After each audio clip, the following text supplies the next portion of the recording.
இங்க பாஜக கேள்வி கேட்டுக்கிட்டு இருக்காங்க, இந்த ஆட்சி சரியில்லை, இது தமிழகம் பின்னோக்கி போயிட்டு இருக்கு, வளர்ச்சி பாதையில் இல்லை, அப்படி இப்படின்னு சொன்னா அதை கவுண்டர் பண்றதுக்கு என்ன பண்றாங்க பாருங்க, மத்திய அரசு இப்படி ஒரு டேட்டா கொடுத்திருக்கு அப்படின்னு சொல்லுவாங்க. மத்திய அரசு கொடுக்கல, தமிழக அரசு என்ன கொடுத்ததோ அதைத்தான் மத்திய அரசு திரும்ப கொடுக்கிறது.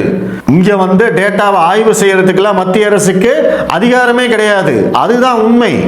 இப்ப இவங்க 11.19% வளர்ச்சி அப்படின்னு சொல்றாங்கன்னா அது தமிழக அரசு கிளைம் பண்றாங்க, நாங்க இவ்வளவு தூரம் வளர்ந்திருக்கோம்னு கிளைம் பண்றாங்க, அதை மத்திய அரசு வெளியிடுறாங்க, அவ்வளவுதான். மற்றபடி தமிழகத்துடைய இந்த 11.19% வளர்ச்சிக்கு மத்திய அரசு எந்த இடத்துலயும் சர்டிபிகேட் கொடுக்கல. ஆனா மத்திய அரசே சான்றிதழ் கொடுத்த மாதிரி தான் இவங்க கிளைம் பண்ணிட்டு இருக்காங்க. முதல் பொய்யே அதுதான். சோ அங்கே பொய் சொல்றாங்க அப்படின்னா அப்போ இந்த 11.19% உண்மையா அப்படிங்கிற கேள்வியில அந்த சந்தேகங்கள் இன்னும் அதிகமாகுது.